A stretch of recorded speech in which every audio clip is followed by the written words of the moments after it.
প্রায় ২ সহস্রাধিক পরিবারের কর্মসংস্থানের সুযোগ হয়েছে পিরোজপুরের এসব নার্সারি থেকে। উপজেলা সদর থেকে ৩ কিলোমিটার দূরের উত্তর সরসিনা, অলঙ্কারকাঠি, কুনিয়ারি ও কৃষ্ণকাঠি গ্রামের দুই ধারে এসব নার্সারি অবস্থিত। নার্সারিগুলো এখন গোলাপ, জারবেরা, গাঁদা, গ্ল্যাডিওলাস, রজনীগন্ধা, জিপসি, রডস্টিক, কেলেন্ডুলা, চন্দ্রমল্লিকা সহ বিভিন্ন ফুলে ফুলে ভরে গেছে। প্রতিদিন ১ থেকে ১.৫ লাখ টাকার ফুল বিক্রি হয় এসব নার্সারি থেকে। আমার এই ব্যবসা মোটামুটি ৩ বছর ধরে শুরু করছি। আমি মোটামুটি ভালো যাইতেছে। নার্সারি ব্যবসা করি আজকে ৩০ বছর হয়েছে। আমার ৫টা নার্সারি। লাভবান হওয়ায় উপজেলার প্রায় ১০,০০০ কৃষক ফুল চাষে জড়িত।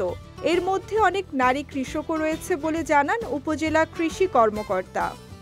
প্রায় ছোট বড় ২০০০টি নার্সারি রয়েছে, যার মধ্যে প্রায় ৩০০ থেকে ৪০০ নার্সারিতে ফুলের চারা তৈরি হয় এবং বিক্রি করে।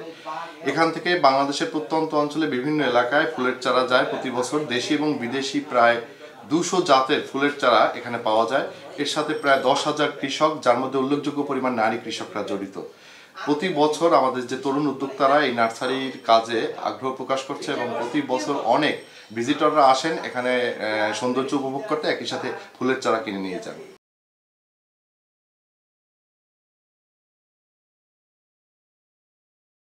নার্সারি করা এসব এলাকায় এখন একটি শিল্পে পরিণত হয়েছে।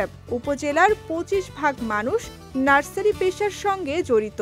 নিয়মিত সহযোগিতা এবং পরামর্শ পেলে এই পেশায় তরুণ উদ্যোক্তারা আরও সম্পৃক্ত হবে বলে মনে করেন সংশ্লিষ্টরা। বিজয় টিভি নিউজ ডেস্ক।